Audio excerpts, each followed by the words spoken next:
Push in বা অবৈধ অনুপ্রবেশ কোনো অবস্থাতেই গ্রহণযোগ্য হবে না। হুঁশিয়ার, সাবধান। না বলতে গেলে এখানে এসে দেখলাম যে মনে হয় 12 জন মতো লোক এখানে পুশিন করেছে, ওরা ওটাকে বিজিবি রুখে দিয়েছে এবং এই যে এখানে এই পাকড়া গাছের ওখানে রেখে দিয়েছে, শিমুল গাছের ওখানে রেখে দিয়েছে। এখন ওরা অপেক্ষা করছে বিএসএফ আসার জন্য। বিএসএফ আসার পরে এটা হবে।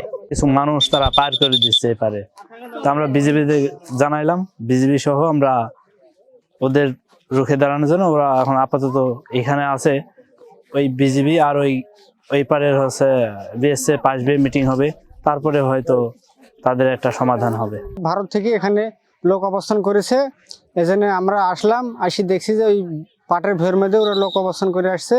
আমরা সবাই মিলে আমরা বাংলাদেশের সবাই আসছি, তারপরে এখানে বিজিবি আসছে। এখানে আসে আমরা দেখি যে এখানে এই অবস্থা। বর্তমান পরিস্থিতি তো আপনারা দেখতেছে, আমাদের বিজেপি আছে, সাথে স্থানীয় জনগণরা আছে। ওনারা 12 জনকে পুশিং করার চেষ্টা করেছিল, সর্বমোট নারী পুরুষ মিলাই। আমরা স্থানীয়রা এবং বিজেপির সহায়তায় আমরা এটা ঠেকাইছি। আর আমরা বর্ডারের মানুষ যারা আছি, প্রতিনিয়ত আমরা রাত্রে ডিউটি করি বিজেপির সাথে, যাতে পুশিং রোধ করা যায়। পুশিং করার সময় 17 জন মতো পাবলিক ওই বর্ডার ক্রস করে পালিয়ে চলে যাচ্ছিল, পাড়ার ভিতরে উঠবে এমন সময় এসে আমরা আমার এলাকার স্থানীয় লোক মিলে ওই আটকায়, তাদের আটকে বিজেপিকে খবর দিই। খবর দেওয়ার পরে আপনার বিজেপি আসি, ওখান থেকে 5 জন পালিয়ে যায় ইন্ডিয়া মুখু, আর 12 জনকে ধরে ওই জিরো সীমান্তে বসিত হয়েছে। পুশিংয়ের ব্যাপারে যে আমাদের বিজেপি, প্রাগপুর বিজেপি বা কুষ্টিয়া ব্যাটালিয়ান, এখানে আমাদের আসাদ স্যার আছে, কোম্পানি কমান্ডার, ওনার নেতৃত্বে আমাদের যে গ্রামবাসী বা তাদের বিজেপি সৈনিক আমাদের এখানে টহলরত অবস্থায় সবসময় পুশিংয়ের জন্য থাকে, পুশিং ঠেকানোর জন্য। আজকে যে আমাদের ভোরবেলায় আনুমানিক 4টার পরে আমাদের এখানে শূন্যরেখায় কিছু লোক দেখা যায় যে তারা পুশিংয়ের চেষ্টা করছে।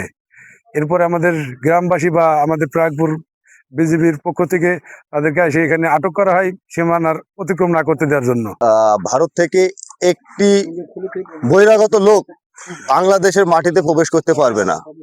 দেহতে এক বিন্দু যদি রক্ত থাকতে আমরা একটি লোক পার হতে দেব না। এলাকায় আজকে সকালে 12 জন পুশিন হওয়ার চেষ্টা হচ্ছিল, যেটা বিএসএফ কাটাতার ওদের গেট পার করে দিয়েছিল, কিন্তু আমাদের বিজিবি এবং এলাকার জনগণের যৌথ সহায়তায় তারা সেটা প্রতিহত করেছে।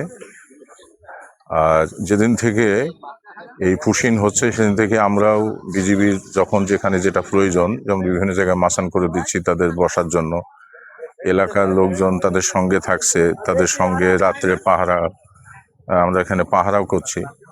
তো সব মিলে আমরা এটা প্রতিহত করার জন্য শক্ত অবস্থানে আছি, যাতে পুশিং আমাদের এলাকায় না হয়।